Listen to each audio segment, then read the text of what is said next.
Salam jumpa dalam program Mio, Media Injil Online. Tema saat ini adalah orang Kristen makan babi. Mengapa orang Kristen makan meskipun ada larangan dalam Alkitab? Faktanya, bukan hanya orang Kristen yang makan daging babi. Banyak orang makan babi. Tapi masalah utamanya adalah mengapa orang Kristen makan babi, sedangkan kitab suci, Perjanjian Lama, mengatakan babi itu najis. Itulah sebabnya makan babi dilarang. Memang benar ada larangan seperti itu di dalam Alkitab. Namun, orang Kristen percaya bahwa ada 3 jenis hukum dalam Taurat, yaitu hukum moral, hukum upacara, dan hukum sipil. 10 perintah adalah contoh dari hukum moral. Jangan membunuh, jangan berzina, jangan mengucapkan saksi dusta, dan seterusnya. Itu adalah hukum moral. Hukum upacara adalah hukum yang mengatur semua ritual, upacara, dan praktik keagamaan orang Israel.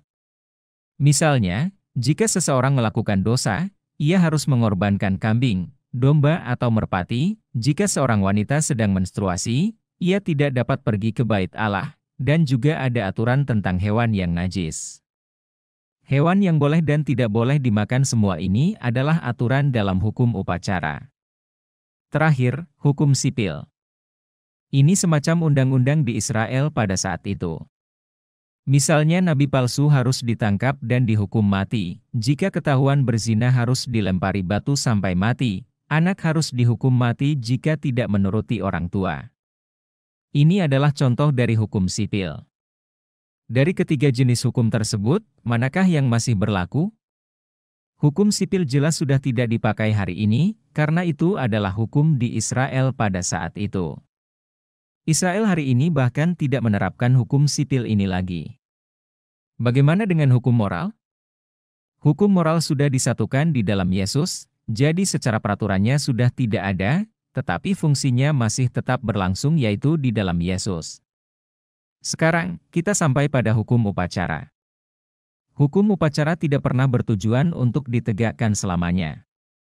Itu adalah hukum sementara.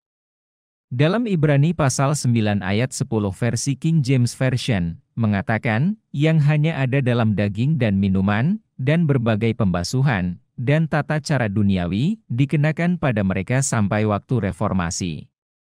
Perhatikan kata dikenakan pada mereka sampai masa reformasi, berarti ada batasannya. Ini adalah hukum upacara atau seremonial. Hukum upacara hanya diberlakukan sampai masa reformasi. Katakanlah Anda memiliki liburan sampai tanggal 10. Apakah Anda masih berlibur setelah tanggal 10? Tidak, bukan? Pacar saya di luar negeri, karena kangen selalu lihat fotonya. Kalau pacar sudah tiba dan kita ketemu, apakah kalau kangen masih lihat fotonya lagi? Tentu tidak, karena orangnya sudah dengan saya. Itu artinya foto itu dipergunakan untuk melihat saat rindu kekasih yang tidak bersama saya. Sama hal juga, hukum upacara hanya berlaku sampai masa reformasi, artinya setelah masa reformasi tidak berlaku lagi. Kenapa sudah tidak berlaku lagi? Karena masa reformasi mengacu pada kedatangan Yesus.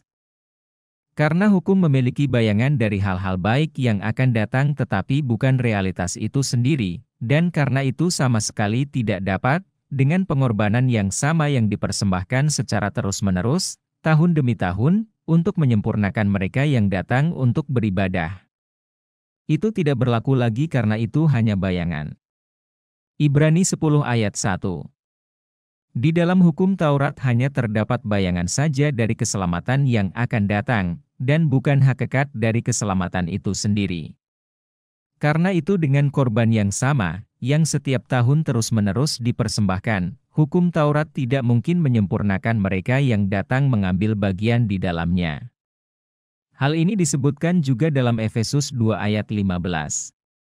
Sebab dengan matinya sebagai manusia ia telah membatalkan hukum Taurat dengan segala perintah dan ketentuannya, untuk menciptakan keduanya menjadi satu manusia baru di dalam dirinya, dan dengan itu mengadakan damai sejahtera. Karena hukum upacara tidak berlaku lagi, aturan tentang tahir dan najis diatur dalam Perjanjian Lama pasti tidak dapat diterapkan. Di era Perjanjian Lama, makan daging babi adalah dosa, Tetapi setelah hukum upacara dihentikan, orang Kristen tidak lagi berdosa untuk makan daging babi. Oleh karena itu, orang tidak dapat mengutuk orang Kristen karena memakan daging babi dengan merujuk pada ayat-ayat dalam Perjanjian Lama, karena pada zaman Perjanjian Lama, hukum upacara itu berlaku. Mari kita merujuk pada ayat-ayat dalam Perjanjian Baru. Markus 7 ayat 19 berkata, "Karena bukan masuk ke dalam hati tetapi ke dalam perutnya, lalu dibuang di jamban." Dengan demikian ia menyatakan semua makanan halal.